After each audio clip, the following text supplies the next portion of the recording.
So here we are, take two. Hopefully this will go a little better.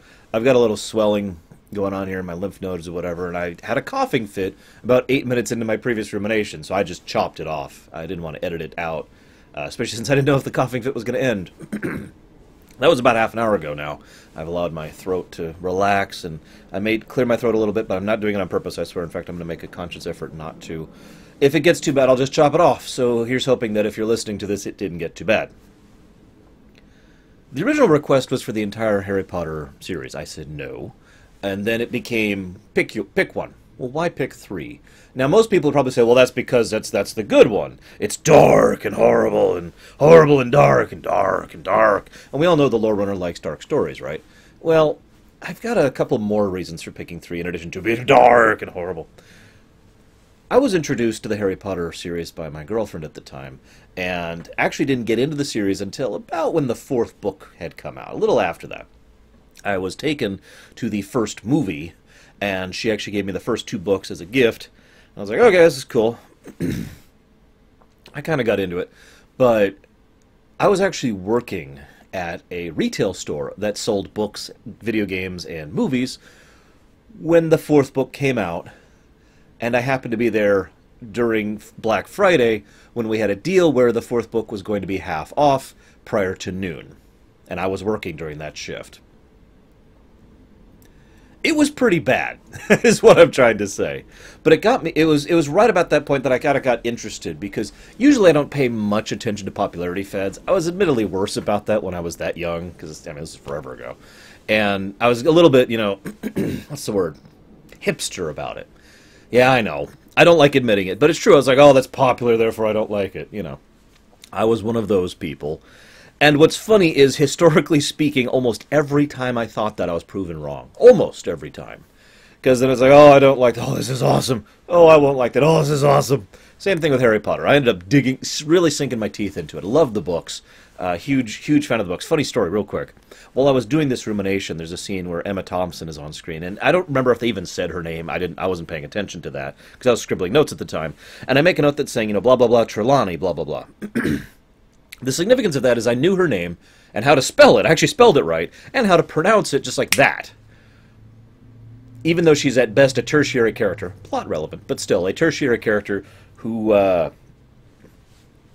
is from a book I haven't read in years. I am that much of a Harry Potter fan. And of course, this is me. I'm pretty bad with names in general. So, anyways. So I wasn't actually that big into the series. But talking about the movies, until the fourth book came out. But talking about the movies in particular, my girlfriend I mentioned earlier took me to see the first movie, and it was okay. And I've seen it 2 times since then, and both times it was like, eh. The second movie I actively despised. I've actually seen the second movie again more recently, and I actually liked it less than I remembered. So I really despised the direction they were going with the movies, and so when the third movie came out, this was quite a few years later, in 2004, I'm like, no, pass. My friend Gary, who I've referenced many times, managed to convince me, no, come on, let's go see it. I'm like, okay, oh my god, this movie's awesome! Was roughly how that night went. I even remember the theater we went to specifically. And we actually ended up watching the movie a couple more times with a few more friends. It was like, okay, we saw it, and then like the 4 of us saw it, and then a different group of people saw it. You know, one of those situations. It was fun. I loved it. Why the difference? Now, it's not just because it's a dark film. Of course, everyone thinks, you know, the lore runner just likes dark stories, right? It's not just because of that. That is a factor. I'm not even going to lie to you. I do like how this is a very dark tale, and I tend to prefer the more dark adult themes of the Harry Potter series in general. I would be remiss if I didn't point out that the original books start off like kids' stories and then slowly mature in order to go along with the people who've been reading them since they were kids. It's a nice little thing there. I don't know if it was done intentionally or not, but... So, why was 3 good, though? Now, the most common answer I hear to that is because they changed the director. Duh! They got Chris Columbus out of there. I'm not sure if I believe that. And having looked into it, I've found about 20 or so different things they changed under the hood, which I'm only going to list a couple, that they changed in order to make this movie the way it is. And it is my opinion that this more or less significant overhaul on behalf of so much of the under-the-hood stuff is what led to the third film being so good. By the way, let me go ahead and make this clear. I loved this film. every now and again when I go back with analysis mode on for a film or a show or a game, I love it. Like it's one of those things where I say I didn't even realize how good it was until I really started analyzing it. This is one of those works. The level of quality in terms of the structure, the writing, the acting, the directing, the effects, the sound design, the music is all just top notch with very few complaints. I actually have little notes about the complaints I have. In fact, there are literally 2 notes about complaints I have, but we'll get to those later. So they got rid of Chris Columbus, got the gentleman whose name I don't know how to pronounce. He's good. He does good stuff. They thought about getting Del Toro in. Can you believe that? And Shyamalan, actually. Thank God they moved away from that idea. They decided to have a lot more location shots. A lot more areas had actual places they could go. Location shooting is when they literally go to a physical place, like a hill or whatever, and then just set up some props on the hill, rather than having it inside a soundstage or something, okay? A lot more location shooting, a lot more areas were fleshed out, significantly more. Hagrid's Hut is an excellent example of that. They had more time to work on the film. This, I think, is probably the single biggest contributor, by the way. Maybe that's just the economist in me speaking, but this movie actually came out after the 5th book came out, which means the movie had started being worked on right after the 4th book had come out, and when the 5th book was, and then was being worked on while the 5th book was coming out. Now that's significant, because there are rumors, which I was unfortunately not able to verify, that they were thinking about pulling the plug on the franchise, the movie franchise specifically, after some lackluster returns of the 2nd film. However, the continuing strength of the franchise in the book format convinced them to go ahead and go forward with it. Now, to explain what I mean, it's not just that Harry Potter was popular. It was cresting the wave at this point in time. Between book 4, 5, and 6, that period right there is when Harry Potter was at its absolute max and was just completely sweeping markets. It was making a ridiculous amount of money. So, naturally, they said, okay, we'll give you a 3rd film. And this is where things are really important. They gave them more time, and they gave them more money.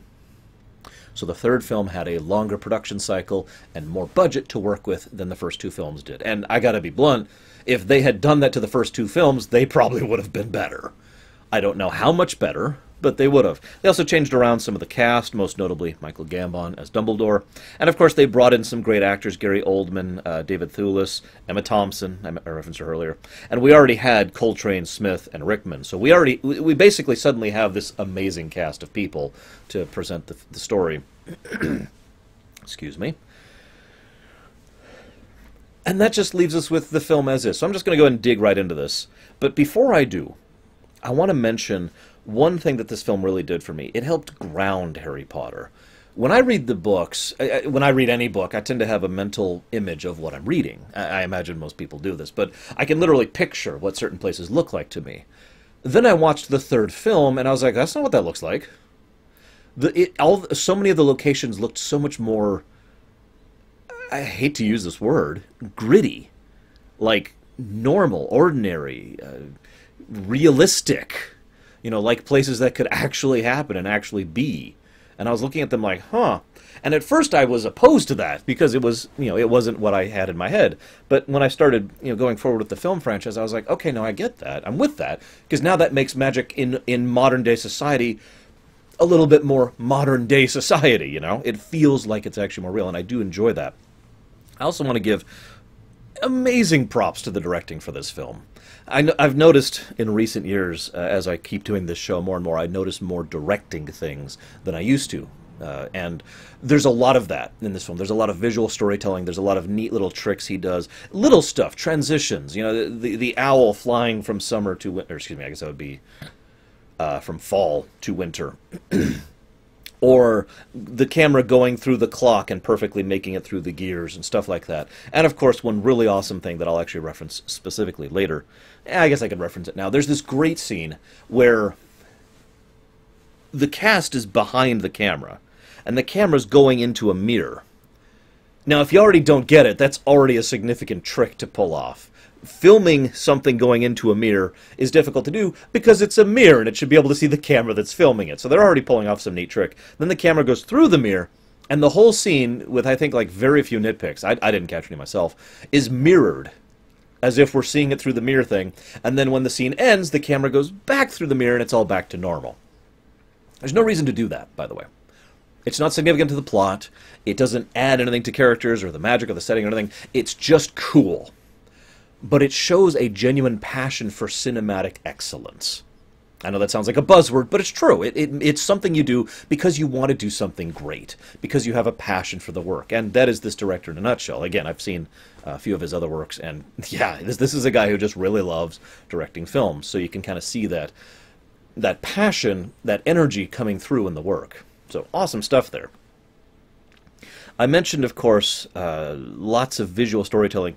There's a lot of things where exposition and information and character development is all being done either in the background or visually. I've talked recently, just last week actually, about smart storytelling, where they don't have to tell you that you're stupid. Now, there's some stupid storytelling in this movie as well, where they sit down and say, okay, we need to explain what's going on. But there's also some very smart storytelling, especially in the first half of the film, where there's just so much to establish. And they don't bother to shove it into your face. Instead of just, this guy's doing this, and you know he's doing this because this, and you know he's doing this because this, and so forth and so on. It's all over the place. It's lovely stuff. Excellent stuff. He also, while I'm on the directing, he likes to do long takes. You know, here's the set. It's basically 2 rooms, but it's actually 1 room separated by pillars, okay? This area over here under the pillars is kind of in shadow. This area is nice and bright and happy. There's a whole bunch of actors here. The camera starts out over here, kind of moves back, weaves through the pillars, follows the actors, and then kind of slowly pans back through the shaded area as the actors are talking. And all of this is 1 take. Now, I admit I tend to get a little bit cinema snob from time to time, but I am one of those cinema snobs who rather enjoys long takes. In other words, I tend to really enjoy the effort and work and craft that goes into sitting down and doing something without edits. And I just realized that could apply to me, too. I swear that's not what I meant by that. I swear that's not what I meant by that. But you know what I mean, right? You know, you do a whole scene without edits, because edits are how you cover up for things or make it easier. Now, I'm not saying edits are bad. That would be stupid. Edits are a tool that should be used just like anything else. But I have to also point out that there's a recent trend in filmmaking for the last decade or so to have too many edits. How many times have you seen an action scene, these are especially bad about this, in a movie where something as simple as like jumping over a fence or punching a guy or running down a hallway involves like 3 or 4 separate edits? It's like, and then over, right? How many times have you seen that? Now, I know that is a style, that is a deliberate choice. I just don't like it. It's like, really? Okay. Moving on. I mentioned negative points earlier. There's a couple things in this film that feel off. In fact, there are literally 2. Both of them feel like they were left in, for lack of a better term, for the kids. I don't want to come off as sounding like, oh, Harry Potter isn't for kids, because that's not what I mean. But what I mean is, that's the only real purpose that they tend to serve in the way that they are presented. The music is very it's cartoonish, right? And it's trying to make light of the situation and generally be humorous. Okay, nothing really wrong with any of that, except as I'm going through it, those 2 scenes seemed jarring. The film knows how to be funny. It made me laugh several times, even this watch through. But those scenes, those 2 scenes, which I'll mention in just a moment, I swear, felt like they just kind of shoved them in. Like, okay, and then this happens, and then we need to make this lighthearted and silly to sell it to kids, or something like that. And it felt off. It wasn't Dragon Quest syndrome, which I've referenced many times, which is when you have, terrible darkness. You know, it wasn't that. It was more... It was more like pulling the brakes on a train to say, hang on. Why'd the chicken cross the road? Okay. And then the train starts again. That's how it felt. These 2 scenes are what I have referred to as Blimp Ant and Monster Book. The Blimp Ant is, of course, Aunt... I can't think of her name. I guess I'm not that much of a Harry Potter fan after all. I wanted to say Petunia, but that's the wrong character. Vernon's sister, you know, Harry's aunt, blimps up, and the whole scene, like, up until the blimpening, the scene actually plays pretty well. It clearly and accurately gets across the chaos of the moment. A lot of exposition is done in a fairly short period of time, and the movie skips through what are pages and pages of story very quickly and very expertly. It's very efficient. Again, visual storytelling. But then all of a sudden she starts blimping up, and it feels like the whole movie stops as it just has to go into her slowly, really slowly blimping up. Oh God! And the music just keeps accelerating and accelerating. I love John Williams, but this again, cartoonish music, and he starts. She's flying out into space now, and then it ends with Vernon on his knees going, "Oh my God, no!" That whole scene felt like it took too long, and the pacing was off. It didn't fit. Now, what's funny is, the moment that scene's over, they then keep going, and just emphasize my point, they then did something that actually made me laugh. Harry decides to bail, gets the wand, I'm leaving, got my stuff, got my wand, I'm bailing, bye. Bails, gets outside, and in the distance, you can just barely hear, ah, as she's still kind of as a balloon sailing through the air. That was funny, I liked that. And it was a nice way to just kind of have this, especially since that immediately segues into a very dark scene. Literally, of course, because it's nighttime, but that's not what I mean. And that is an excellent bit of, again, storytelling, because the whole point of that scene is to make you think, oh God, death has come. And it's actually just serious. I shouldn't do that with my throat hurting right now. But, it's actually just serious wanting to see Harry for a second before he heads north to Hogwarts. I love that. It's a perfect classic case of cinematic misdirection. It's like two-step misdirection. Hey, lighthearted, silly, and then it's super dark because it's actually not dark at all. And then is immediately followed by something else that is fairly comical. The night bus. Or the night bus, that's what it's called, right? Yeah, right there, the night bus. I love that. I also want to comment really quick. I haven't looked at my notes for a second. I just finished watching the film. I love this film. I kind of want to watch it again. The scene where he heads out there is what TV tropes kind of refers to as an adult fear. I hope to God most of my viewers don't actually know what that phrase actually means from personal experience. I do. I know several other people who do. It's one of those fears that's not like, oh God, there's a T-Rex chasing me, or oh God, aliens are attacking. It's something much more grounded and much more horrible. There's just something insidious about the kind of realistic, believable, everyday, real-life fears, like, I just ran away from home and I have nowhere to go. That's a very adult fear. I know that sounds like a weird phrase for someone who was a kid, but I assume you understand my meaning through that. And that scene is played very straight. There's no winking at the camera. There's no, No. Harry's in a bad situation, and he knows it. Later on, he flat out says, I think I was lucky not to get arrested, actually, to really help emphasize that he understood in the moment just how bad things were. And things were bad. But I'll catch back up to that in a moment. So then the night bus comes around. Stan Shunpike, Shunpike, yeah, that's right. God, I can't believe... Stan Shunpike was awesome. The actor they picked for him was perfect. And again, it's funny. As I mentioned earlier, it's not like I don't want silly things. It's not like I don't want humor in my movie. Because this film made me laugh several times. Like, his entire thing. Welcome to the night bus. What are you doing down there? What'd you fall over for? It was perfect. It was exactly how I always pictured Stan. But then, of course, the scene where Harry's like, oh, God, the dark thing. And Stan just kind of goes, he just Scooby-Doo's his way around the corner. What you looking at? I love it. Now, the night bus scene in general is perfect. I've actually talked extensively about the whole masquerade concept when it comes to Harry Potter, and I thought about doing a full analysis and discussion on it in this movie, but I've decided not to because I have 3 freaking pages of notes, so all I'm going to say is, I am of the personal opinion, and I know that Rowling agrees with me because I've read and listened to her interviews, that the wizards would be screwed if the masquerade wasn't there. I actually have my own thoughts and concepts about this across most of fiction, but the general concept is this. If you know something, you can plan for it.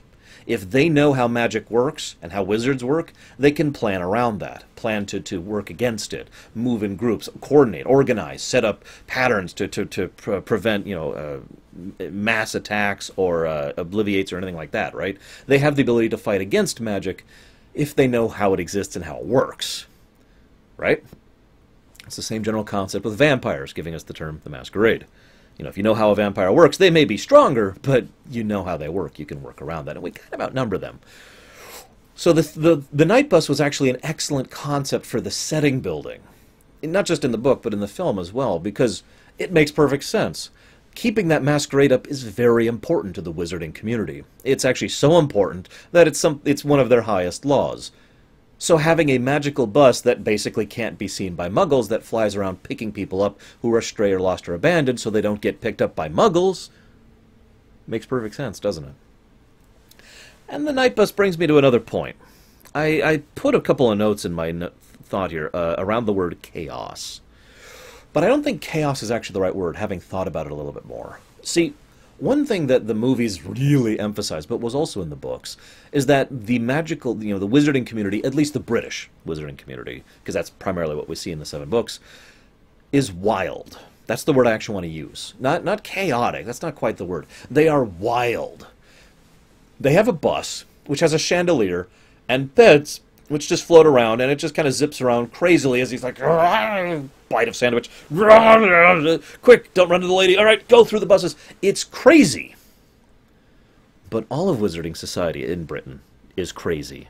It is all presented that way. Like, that is literally their culture. And I use that word wild because that's kind of what it feels like the Wildman kind of a thing. This is just normal to them to be the whole time. They would probably fit right in with the orcs over in Warhammer, you know what I mean? And I think that's part of the charm of it. Now, personally, that would drive me crazy because I am not a particularly wild individual, despite my massive craziness and madness and insanity and... oh, God. Sorry. Seriously, though, I prefer things to be a little more structured and a little bit more clean. And a lot of the approach to the wizarding community is pretty much the exact opposite of that. Very dirty, very down-to-earth, ironically, and very... just make it work. Just make it work. Now, of course, not all of the wizarding community is like that. Malfoy's! Oh, excuse me. Had something slimy stuck in my throat there. But you get the idea. Now is a good time to talk about wands. So, the movies are inconsistent with wand use. That's all I'm really going to say about that. It is demonstrably true. Sometimes wands are needed. Sometimes wands are not needed. Now, this is kind of a thing because someone who can use magic without a wand would, in the mythos, in the setting, in the lore of the setting, would be really, really powerful. And yet a lot of people do that for fairly mundane things, fairly regularly. And yet at the same time it is emphasized repeatedly that in order to do certain spells you need to have a freaking wand. It's actually a plot point in the 6th or 7th book, I forget, to be able to cast a spell without saying it out loud. Like, that's significant. Like, only the really good wizards can actually do that. And Voldemort himself actually needed a wand to be able to do stuff. That's also a plot point of the 7th book. So, I mean... that's all I'm going to say. That's all I'm going to say.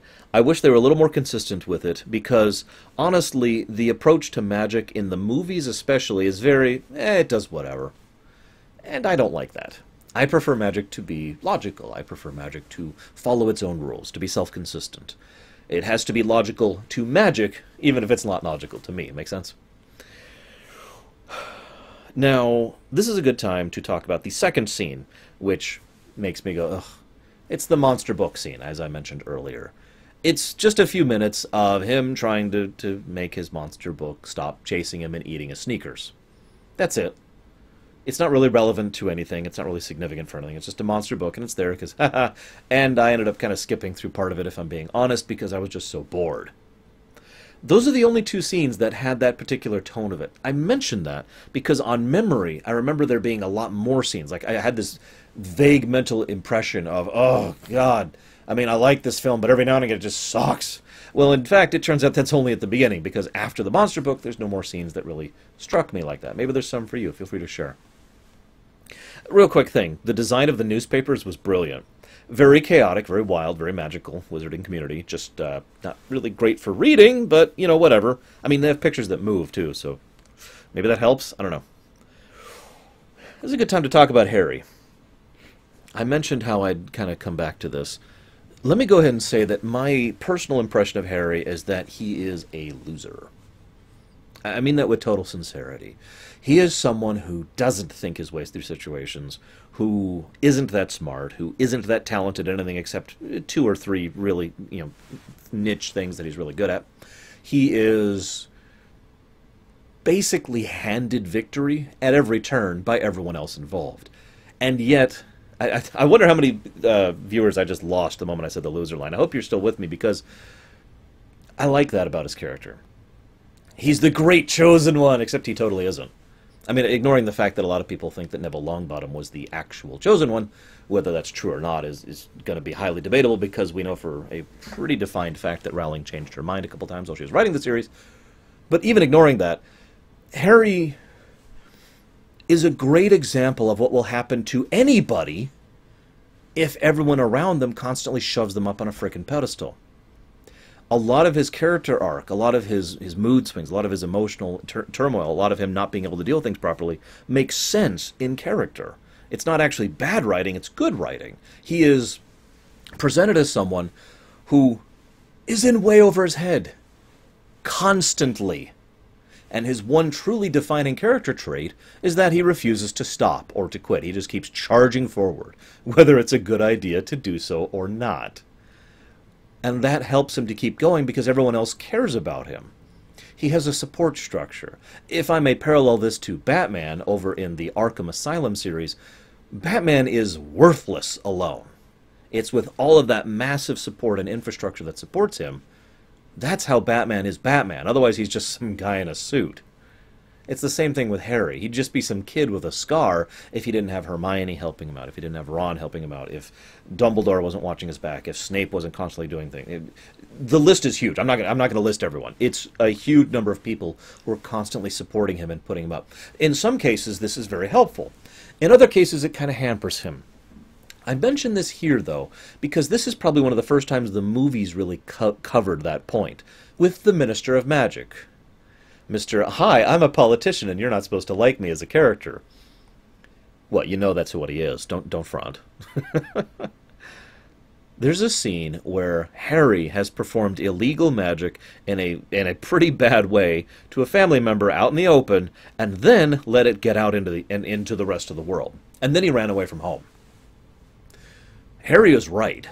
Given the way the wizarding world deals with its own, he probably could have been arrested for that. Now, he's underage, so I don't think they would have sent him to Azkaban, but it wouldn't have gone well for him. But no, they just write it off, and they're like, yeah, everything's cool. It's cool. No worries. Later on, it would be this would actually come back and have significance in the future of movies / books, because he would actually summon a Patronus to save himself and his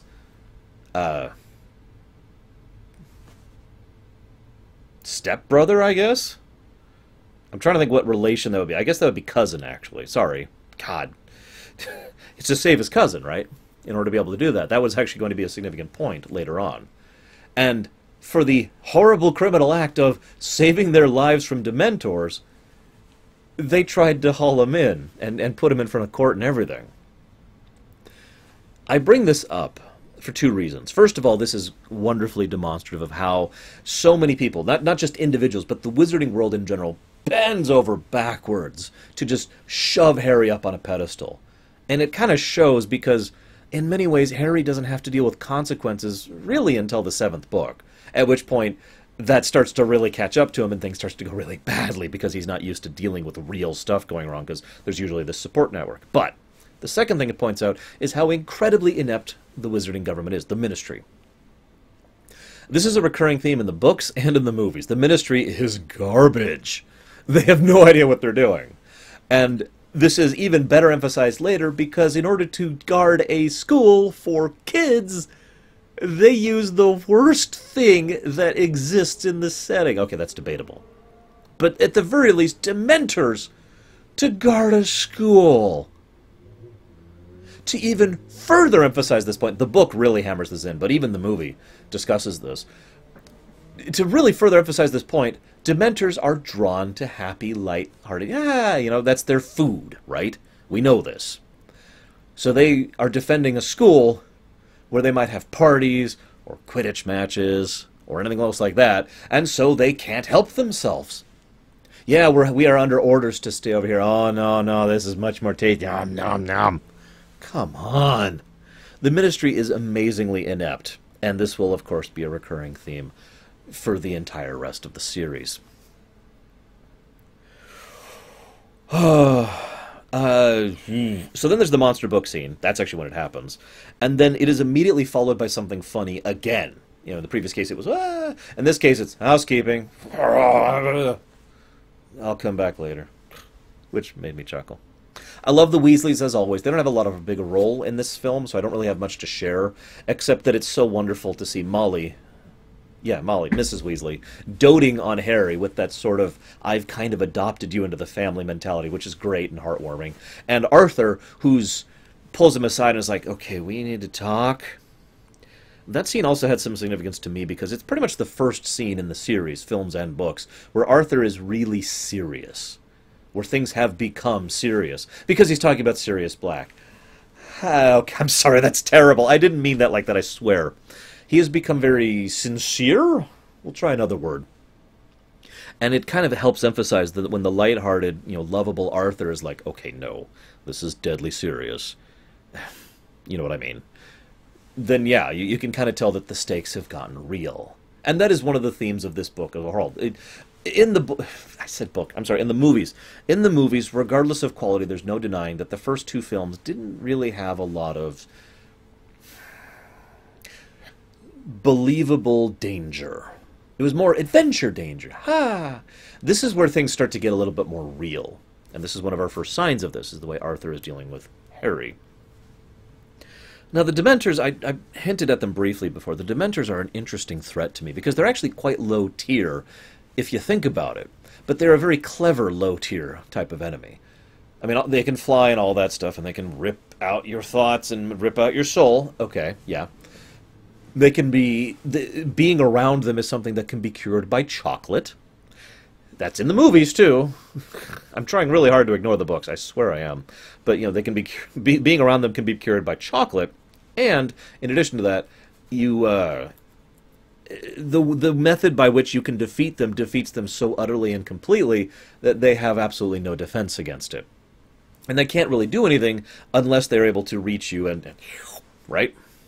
But I love the insidiousness of it, because when the main defense against them, as we learn later, is to think of genuinely happy, wonderful moments while you're Patronusing, right?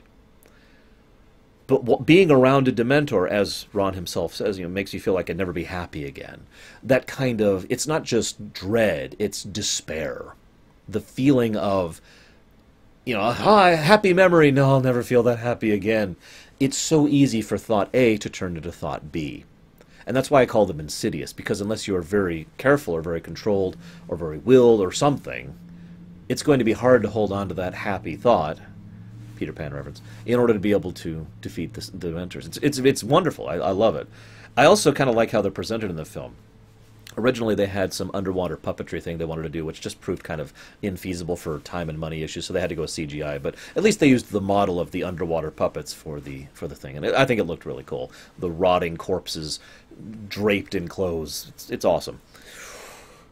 There's a couple of scenes. I'm just going to kind of start rushing through these really quick. So the dorm scenes really help to ground the situation and to give perspective, and they don't take too long. That's really important. It helps you to remember that this isn't just the next big adventure, that this is actually a year in the life of these people. Slice of life stories tend to be one of my favorite types of stories if they're done very well. And they insert quite a few different scenes in this film that are slices of life. And they're usually only a couple minutes long, and they just happen, and then they're done, and they move on. It's a great way to, A, show the passage of time, B, give us the slice of life like I mentioned, and C, helps to affect the pacing. One of the things I felt when I was watching this film was like the film was running. The pacing of the film is very tight, with a few exceptions, as I've already mentioned. Don't, go, next thing. And it's patterned. It's not it's not chaotic, ironically enough. It's not all over the place. It's boom, boom, beat, beat, beat, beat, beat, beat, all the way through the entire film as it switches from scenes to perspectives, as story points develop, etc. Very rarely does it actually stall or pause, and most of the time it does so for effect rather than anything else. And these little slice of life scenes help to make it so that you see without seeing. I've referred to this before as keyhole. Imagine if you look in through a keyhole, you're only going to see part of that room, but what you see tells your brain what the rest of the room is, basically. You now have a little slice of what you're looking at, so you can understand the full gravity. So we don't see every day of these kids' lives. We don't see what's happening in the summertime. We don't see what's happening in the fall time. We don't see how they go to this class, and this class changes, and this teacher moves around. We see little bits so that we can fill in the rest of the gaps ourselves. And honestly, that's really one of the best ways to make a movie, in my opinion, because one of the biggest limitations of making a movie is that you've got, 1 to 3 hours to do a story. And believe it or not, that's not as much time as it sounds. So to actually do an in-depth, lengthy story in that period of time, you've got to do something. A lot of movies do montages, some do the slice of life thing like this one does. There's all sorts of approaches, but I find this to be a very smart approach, and I liked it.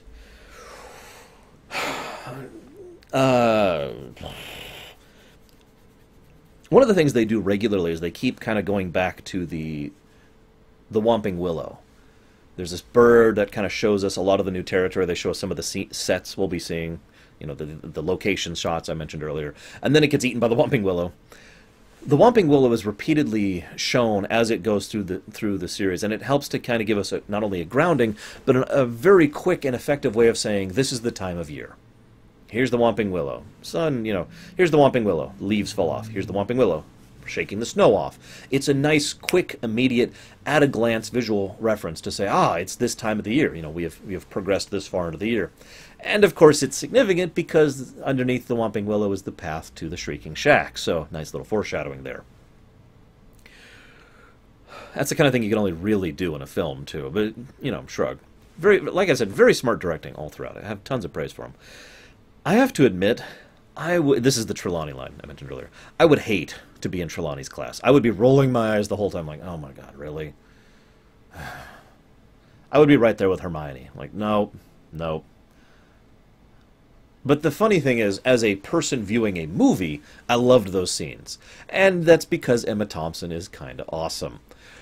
You could tell there's several actors who just kind of chew up the scenery and love doing it. And while hammy acting can be argued as to whether it's good acting or bad, that's up to opinion, and I'm not going to say anything about that. There's no denying that enthusiastic acting is pretty much good. If you're going to chew up the scenery, at least really jump into the role. Really throw yourself into it. Because then you're going to get a good performance, my opinion. So I like how she does that. We also see Malfoy a bit in this film, and he kind of starts shifting. He really only has a couple of purposes in the film, and it's mostly to set up where he will go in the future. Effectively, we are seeing him shift from point A, which is, I'm a spoiled brat, to point B, which is, I'm actively a bully at this point. I have actually moved forward to the point where I am now actively malevolent and want to hurt people, but I'm also a weak and sniveling coward. And yes, there are I think there are some very strong and clear parallels, at least in the films, between Draco Malfoy and Peter Pettigrew. Yes, really. Think about it for a minute. Now, not to spoil, but obviously, let's just move on. Let's just say I think Malfoy could have ended up like Peter Pettigrew pretty easily. Anyway, so that's nice. Then we see Hagrid's. For the reference, I would love to take classes with Hagrid. And it was actually kind of painful to see Coltrane, as well as Rickman, actually, on screen again. But anyways. Sorry. I would love to attend Hagrid's lessons. It's also, again, very in keeping with that whole wild thing. Yeah, we're literally going to drag you out back and just be like, hey, here's a hippogriff. It could probably kill you, but it's okay, I got this, I hope, maybe, kind of. I get the feeling that Hagrid doesn't know what he's doing, but really wants to do it well, and so really threw himself into it. And that's kind of why I like Hagrid in general. Very earnest kind of a person. I love the scene where he stands up at the table and whoop, knocks stuff over. Here's a question for you, real question. Do you think Malfoy deliberately sabotaged the situation by you know, I mean, because they are like, you have to be very careful, and, you know, there's this whole scene where they build up how they're very prideful, and Harry very slowly approaches, and okay, we're okay. And then Malfoy goes up and goes, "You're a big, great, stupid brood," and just flat out accuses him, right? So it could very easily be argued that Malfoy was deliberately provoking Buckbeak in order to make things worse. The other possibility is that he's stupid. What do you think it is? Real question, because I'm not sure. This is another time, a good time to talk about something with regards to setting. I know I don't want to talk too much about just Harry Potter as a setting. That's thesis level over there. Because again, I actually know the setting quite well. But one thing they tend to showcase, and it took me a while to wrap my head around this, is magic is both innate and learned in the Harry Potter setting. You could have tremendous, let's call it a tremendous power generator within you. And if you happen to be just innately, tremendously powerful, your spells, whether they are skilled or precise or whatnot, will still be very strong. Harry himself is an example of this, as was his father, as is Voldemort. Excuse me, you know who. I think, and there's several other characters that are just tremendously, innately, magically powerful, whether they are skilled at using it or not. It is also one of the reasons why certain people can take to spells easier, because that power in them just wants to get out into the magic, right? Now, at first that bothered me, the idea that you could have magic in blood in a setting where so much effort is put on how bad it is that people are still paying attention to the whole blood thing. That's an undercurrent on the entire series, is that the whole bloodlines, magical blood, mud blood, pure blood, you know, all that stuff is all just a load of crap. But there's a whole bunch of, for lack of a better term, artifacts, cobwebs of the past, of how that blood and the significance of blood has been affecting and has been a detriment to wizarding society for years and years and years and years. And we have Hermione, one of the cleverest, smartest, most powerful witches of her era, who was born to two muggles, right? I mean, we've seen this. But it took me a while to really comprehend this, and I don't know why, because it's so logical. It's just both. They're not mutually exclusive. You could become incredibly powerful, or you could be born incredibly powerful.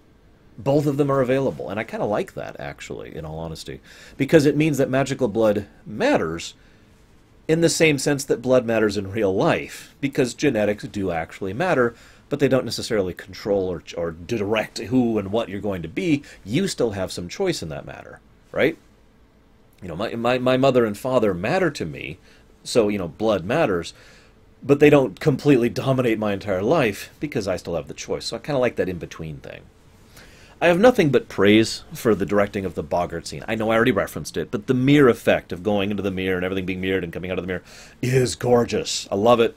And it's so needless and pointless, and it doesn't have anything to do with anything. It's just cool. I love good cinematography like that. I got nothing else to say, but I love it. I love it. Speaking, though, of that scene, I think I'd also like Lupin's classes, because he teaches by activity, which is how I personally learn best. Yeah, I can read a book. Or I can go out and do it! And which one do you think I'm more enthused by? So I tend to like that. The scene is interesting. So if you look at a lot of these scenes constructively from a realistic perspective, they're weird. I mean, I don't know about you, but I don't remember any of my classes literally taking 7 minutes. I remember my classes taking an hour and a half, but that's because we had a weird schedule. So it's weird to see, okay, first we're going to learn about a boggart. 7 minutes later, okay, class dismissed, you know? But it does make sense narratively, especially when they're in the confines of a movie. As I mentioned before, you can't show everything. So you have to show little tidbits. It is kind of head-scratching, but, you know, I'm okay with it in this case. And also, just about every single one of these scenes establishes something that is significant for the future. Harry learning how to ride Buckbeak is going to be significant in the future. The Harry and Hermione caring about Buckbeak is going to be significant in the future, as well as Hagrid, of course. Malfoy getting injured is going to be significant. You see where this is going. Because, well, I'll talk about that later. Let's just say that that's relevant. And, of course, that's the same with the Boggart scene, with Lupin's class. They needed to establish what a Boggart is, which will be significant more than once in the future. They needed to establish what Harry's true fear is, which is the Dementor. They need to establish how to fight those kind of things, which is going to be relevant twice in the future, just in this film. And then they had to establish what Lupin's greatest fear was, which was the freaking moon. Now, if I'm being so bold, The film was way more obvious about the fact that he was a werewolf than the book was.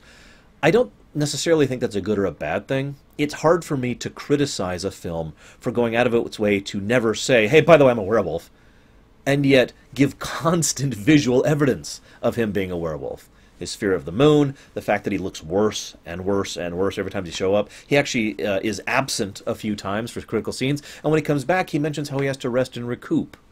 And, of course, there's the scene where Snape comes in and is like, everyone, go study werewolves. Tee-hee-hee. They're a little too obvious about it, but I don't think it bothers me that much. It's, again, because it's never...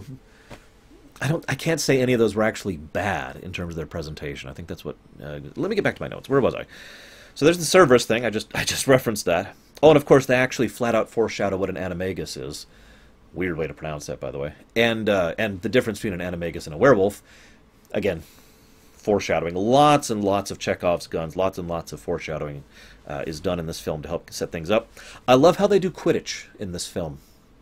If I can be so bold, I think that too much time and attention was played on Quidditch in the films in the first film. And I don't really remember the second as well with regards to Quidditch. But I do think too much time and attention was put on it with regards to the film. This is going back to exactly what I was just talking about. With a film, you have a limited set of time, right?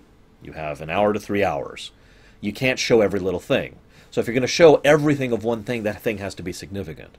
To be blunt, Quidditch is not that significant. Not really. I'm not saying it shouldn't be shown. I'm not saying we shouldn't see it. But to be 100% honest, the relatively brief Quidditch scene in the third movie was a better view, a better... visual presentation of Quidditch than in the first two films, my opinion. It really felt like much more of a sport. The fans out there and the cheering, and they were proper football fans. European football, if you will. Because a truly genuine football fan, and any of them will tell you this, oh yeah, it's raining, and let's go, yeah! Go Manchester United! Or, screw you, Manchester United! Depending on which side of the coin you like. You know, right? You know what I'm talking about. So I love that they're all out there and they're all cheering, yeah! And there's the storm and they're still zooming around. You still see aspects of the game. You still see the court. You still see how it works. You still see trying to get the snitch. All of the information is still presented. It's just much more truncated. And to be blunt, I think it was done better. It goes back to that believable thing, the down-to-earth thing that this director really nails with this film. I could see that actually happening. I could actually see a Quidditch match like that happening. Whereas in the first film, I look at that like, yeah, no. My opinion, again. I wonder how many people are going to hate me for this rumination, I just realized. So they kind of skip it, but also they kind of develop the story in it. And that's the other reason I feel the third film does the Quidditch scene better. Because the Quidditch scene isn't just there for the sake of Quidditch, it's there to help develop the story. Now, I know what you're going to say. The first film did that too. Quirrell, Snape, right? But in this film, I just think it's presented better. In the first film, it was like a little thing for you to catch on second viewing. And this time, it's more foreshadowing, so different perspective on narrative structure. You know, grim, Dementors, and of course, this goes back to what I was talking about earlier. Dementors guarding a school. Brilliant. Oh my god. So then there's the winter transition. Brilliant stuff. The twins are smart and awesome. This is their only real scene, is where they hand the map, the Marauders Map, off to Harry. It helps to explain a lot of what the twins have accomplished prior to now. And I very, very much enjoy their presentation. The way they sometimes talk together, sometimes they say the same sentence back and forth. Overall, they did a really good job of it. They're also surprisingly, like... I actually knew a kid back in school who was very much like the twins. His name was Vincent. He was awesome. Good friend. I actually named a character in the Imperium after him. And he consistently got bad grades because he was just smarter than that. He was bored in school. And I get the very strong impression that's where the twins are at, too, especially in the film. These are two guys who are basically brilliant. And so they look at this like, this isn't worth my time. And, of course, as the series will eventually show out, I'm apparently right about that. They actually end up quitting school and just going into business for themselves and making it work because they can do that. But I like their presentation. The map itself is important for three separate reasons. First of all, this is yet another instance in which someone else is making Harry better than he was. He uses the invisibility cloak, which was a gift, which is an artifact-level gift, and then he's given the Marauders Map, which is an artifact-level gift.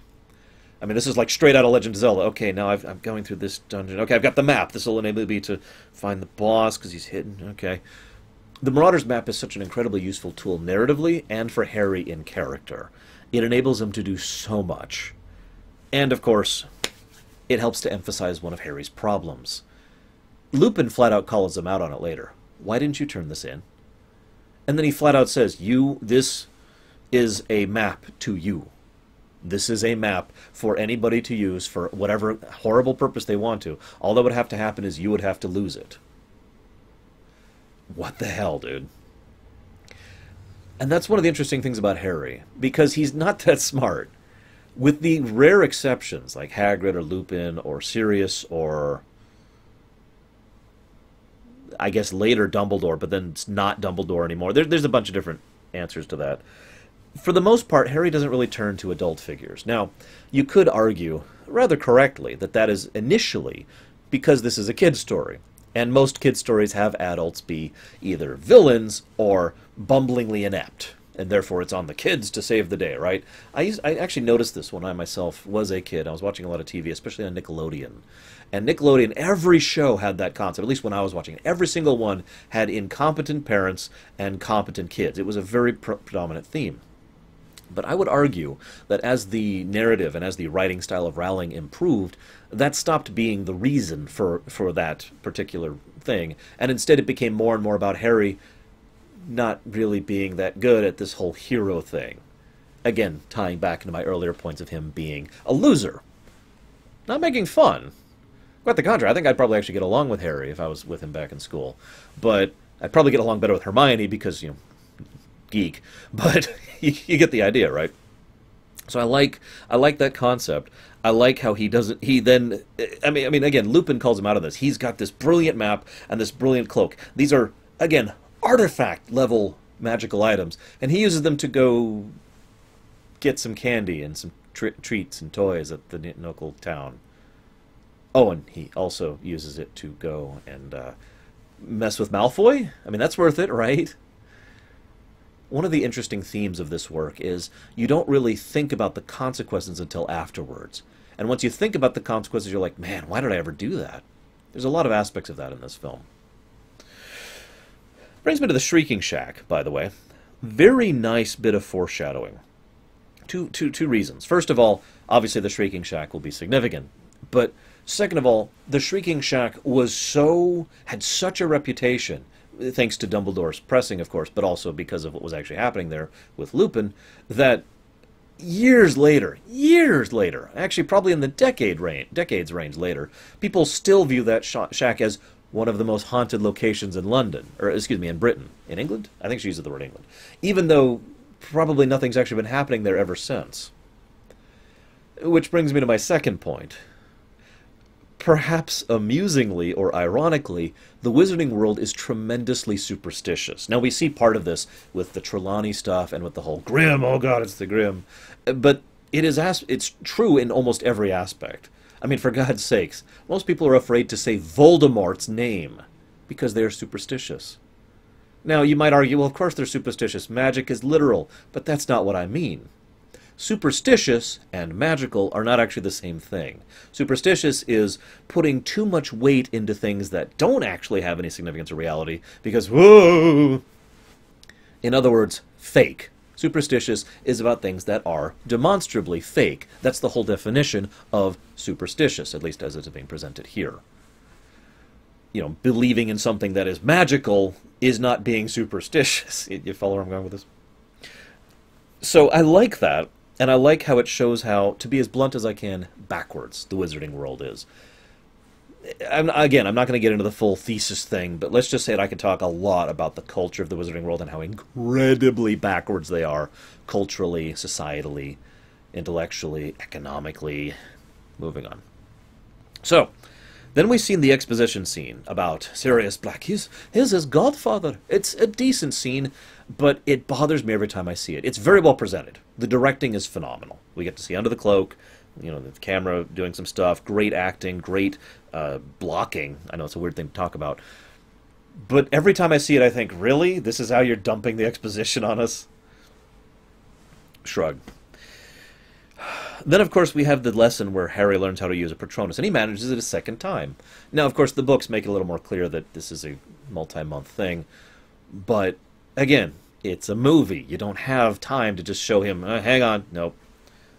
No. So they could either do a montage, which is, in many people's opinion, lazy when it comes to directing, which just doesn't strike me as this particular director's style, or you could try to do something else, which is truncate it and then have it kind of kick-started, which is what they go with. I do like that. I think it's well presented, even though it's kind of... So, Hagrid has a wonderful tie, but I'm bringing this up for a weird reason. I hate to say this. I know I've just been licking the boots of the director of this film. Attention to detail is one of the things I love most in every fictional work. There's a scene, feel free to rewatch it, or at least remember it. Hagrid is standing, you know, he's got his pants pulled up, and he's standing out in the lake, and he's tossing rocks across it. And he's really broken up because they had the meeting, the jury meeting, and they're going to execute Buckbeak, okay? It's a good scene. It doesn't have a lot of emotional punch. But what I love about it is Hagrid, Robbie Coltrane, flings a rock down. You hear the sound of it splashing. Obviously, that's not really happening for the actor. But then we cut to a long shot. And we see him standing there, and the ripples from the water from where he threw the rock down are rippling out. That is brilliant attention to detail, and the kind of thing you have to plan out and think about. It's like, okay, we're ready to roll the shot, and toss the rock in. Okay, now go back to your position, and cut. You know, and roll it, excuse me, not cut, the opposite of cut. You know, you have to plan for that, and I love that attention to detail. So, of course, he sees Peter Pettigrew. I've kind of already mentioned this. He doesn't tell anyone. He tells Lupin. He mentions it in time, but he doesn't. I know the movies would be a lot, and the books would be a lot shorter if he just went to Dumbledore and said, "Hey, so I saw Peter Pettigrew on this map that shows everyone perfectly. Could you figure this out?" Dumbledore's like, "Oh my God, he's really right here." Psh-kong! You know, crisis over. But it does kind of make me amused at how he doesn't go to anyone for that. He's just like, "Well, I'm going to go find out myself." Do-do-do-do-do. Lupin's reaction is rather nice. From what I understand, they actually had several takes of just his line, "That's not possible," because that line is very important. That is a fulcrum moment for the entire film. Because Lupin is not an idiot, and he knows that map. He helped make that map. And he knows that it's not lying. And that means Pettigrew is actually here. And, that's not possible. And the way he says it is perfect, though. He doesn't say it in faux shock, you know, which is like I just said it. That's not possible. He says it in actual shock, which I would have to really work at to emulate. It's difficult to do. It's when your emotion leaves your tone because you're in shock. That's not possible. You know, that's not possible. I'll love that because then Harry leaves before he can explain, and the cogs just start turning in Lupin's head, and you can see them. That's fulcrum moment. I love that. So then Trelawney gives her first real prediction that we see on camera. I like that scene because it helps us to see how divination magic actually works in setting. Up until then, the general implication for the reader and the viewer has been that divination magic doesn't actually exist. It's superstition. But then she gives a real prophecy, and it's completely freaking different from everything that we've seen prior, and she doesn't even remember doing it. And the prediction comes true. 100%. It was actually divined. Yeah. So then we see Malfoy get slugged. I don't have anything to add to that. It's just a great scene. Oh, don't get me. Help me. Okay, she didn't cast me. Oh! So let's talk about time travel. I've thought about this one a lot. For those of you who haven't followed me for a while, time travel tends to be one of those things that's kind of one of my things. Because time travel makes perfect sense to me. I don't know how else to explain it to that. It's just time travel fits in my brain. And I only mention that because, there have been people in the past, including my own family and friends, where I've been like, oh, this, and they just look at me like, huh? And I'm like, no, look, this, and it just makes perfect sense to me. But I also admit I have a very strong preference for what I call time as a linear line. Other people have different terms for that, but that's what I call it, and that's what I'm going to continue calling it. The idea is this. Time is a singular line, and you can't change it. There's no other timelines, there's no other dimensions, there's no multi-crap. It's just, boom, this is time. So if you time travel, everything you're doing has already happened. Make sense? In other words, you don't change history, you complete it. For the most part, that is how time travel is presented in the movie. There's one nitpick of that in the films, and that's the fact that Ron keeps being like, how did she get here? Which was being done as foreshadowing of what she was doing.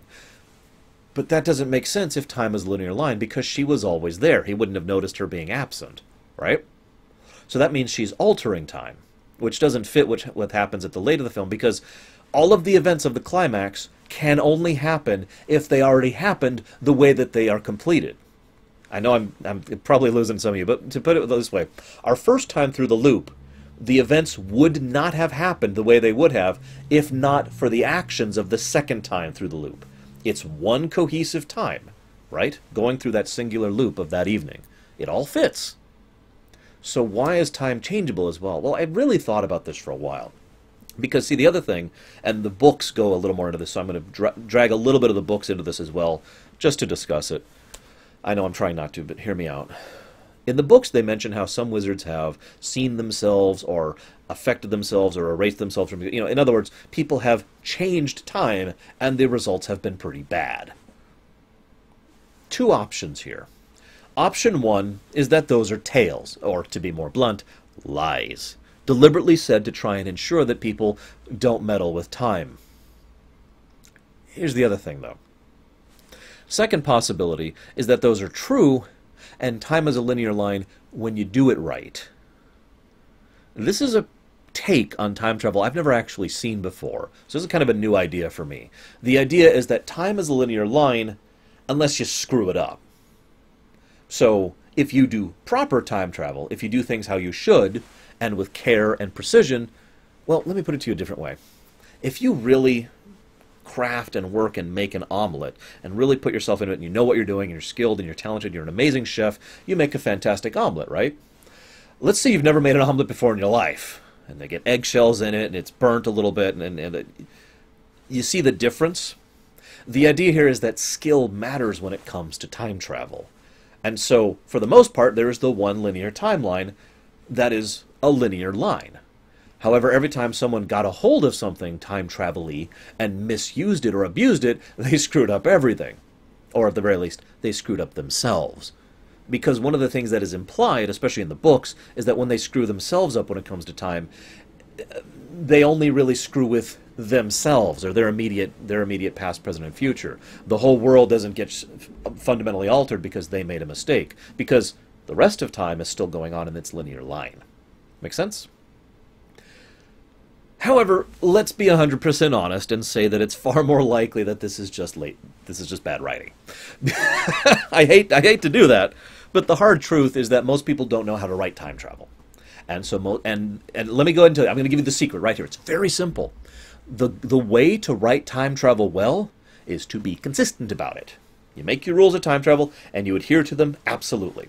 You deviate from that, then you're getting into bad territory. You deviate a lot from that, and you've officially stopped writing well. Okay? So now that I've done geeking out about time travel, where was I? Actually lost my notes. Here we go. So the time travel. I was actually paying attention this time around. I saw almost none. No hints the first time through the loop of the second time through the loop, which is a bit of a shame. I think that's kind of a missed opportunity. Really, really tiny things. Maybe there are things and I just missed them, but it would be nice if there's just like a few pixels in the background of, hey, there's this going on. And so the second time viewing the film, you're like, oh, it's them. Oh, it makes so much sense. Maybe there are, and I just missed them. I don't know.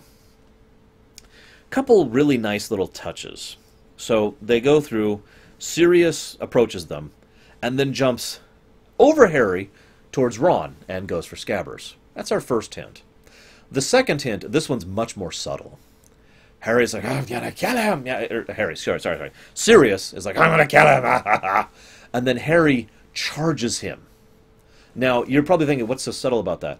Watch Gary Oldman's face, and most importantly, his eyes.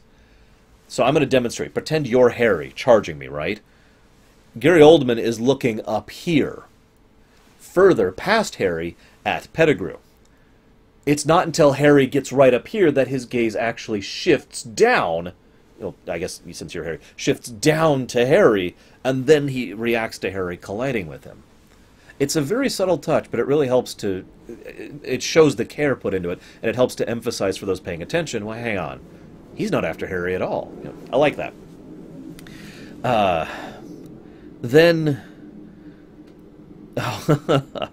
the whole scene that plays out is a little bit fast, but very fitting in how speedy it is, because it's all very hectic, and it should be. It's basically the first climax of the film. Snape's intervention is interesting. I'll talk more about that in a second. But what I really love is Gary Oldman's presentation of someone who is broken. Not insane, by the way. Not crazy. Broken. I did my waiting! I can't... Yeah. That's powerful. I did my waiting. 12 years of it. In Azkaban. Think about that for a moment. This is a man who thought he lost everything and basically emotionally and mentally lost it. It wasn't until he found out, he realized that Peter Pettigrew was still alive, that he was like, oh God, no, I need to do something about this. One unfortunate detail the film skips over, which I do think this is one of the very, very few times where it should have been included, was a brief thing that explains why now, basically, because that's the logical question. You spent 12 years in Azkaban. Why now? Why are you getting out now? Why did you know where to come? Well, the answer is that article that Ron was showing out. You know, hey, look, here's us in Egypt, and you can see Scabbers right there on the article. And in the books, of course, that's actually what happens. But I digress. Pettigrew is perfect. They picked the perfect actor for him. He is sniveling and pathetic and self-interested to a fault, and I love it.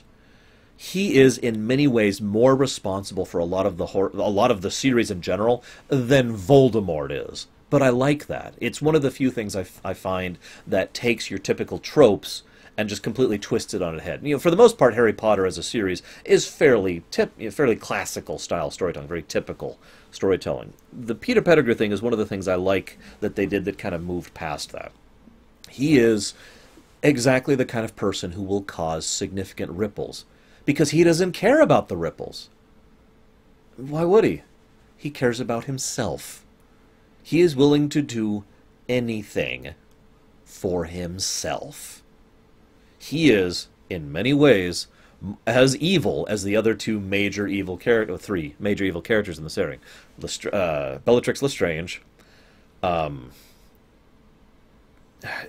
but I can't think of the name of the third one. I can't think of her name. I consider her the most evil character in the thing. You know who I'm talking about. It's the damn teacher. The one who takes over in, I guess that's book 5. You know who I'm talking about. This is really going to bother me. Whatever, I'm just going to keep going. I'm running out of time anyways.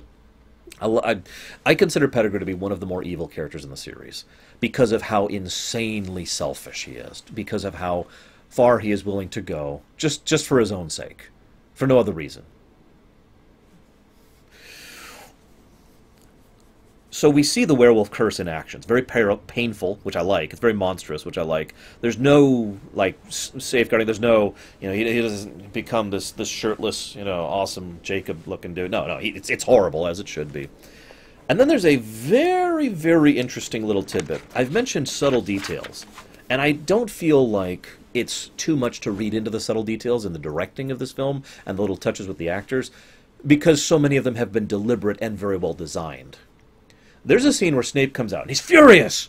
And then he sees the werewolf. What's the first thing he does? He moves his arms behind him and goes to defend the kids. Snape does that. That's brilliant!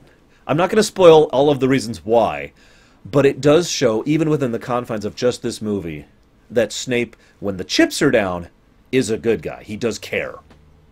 He is someone who is not going to let these kids be eaten by a frickin' werewolf. That's not happening. Whatever he may do to upset or piss off or aggravate or try to get you kicked out of the school, if it's between you and getting eaten by a werewolf, if it's real, if the situation is real, boom, he's going to take care of it.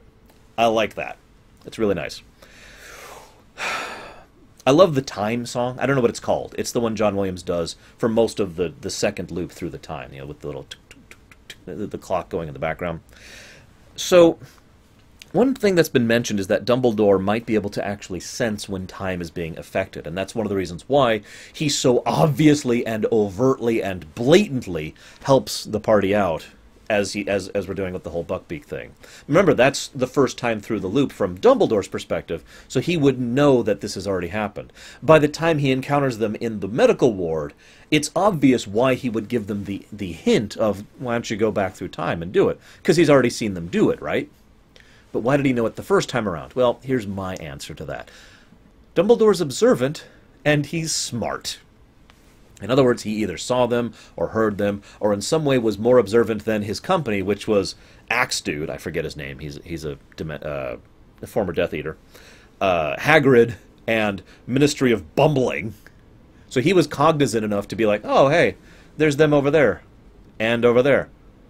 And put two and two together because Dumbledore is smart. So he's like, okay. That's my theory. Very, very mundane, but I like it. One other thing I want to talk about. The difficulty of victory was a nice touch. Now, I mentioned this before. I kind of hinted that this was going to be a thing. Because Buckbeak needed to be under these specific set of circumstances. They had to be executing him. He had to be freed so they could save Sirius. And this is also very important, Dumbledore and Hagrid and the crew, everyone involved had to not be seen or known to be involved. If Harry and Ron and Hermione had just gone and freed him, then they would be like, oh my god, you did this. If Hagrid had freed him, it would be like, oh my god, you did this. If Dumbledore, oh my god, there would be a lot of repercussions. But the way it happens is the flawless victory. Because now Buckbeak is free, and is free to help Sirius. And both of those things would not happen if he wasn't, committed to death, and wasn't freed without anybody actually knowing about it.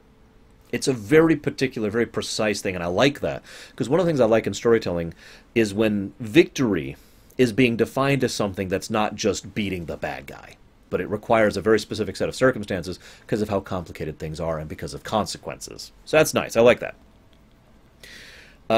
And for once, of course, we have a scene where Harry is actually helped by himself. Contrary to what Hermione sees, what I saw made...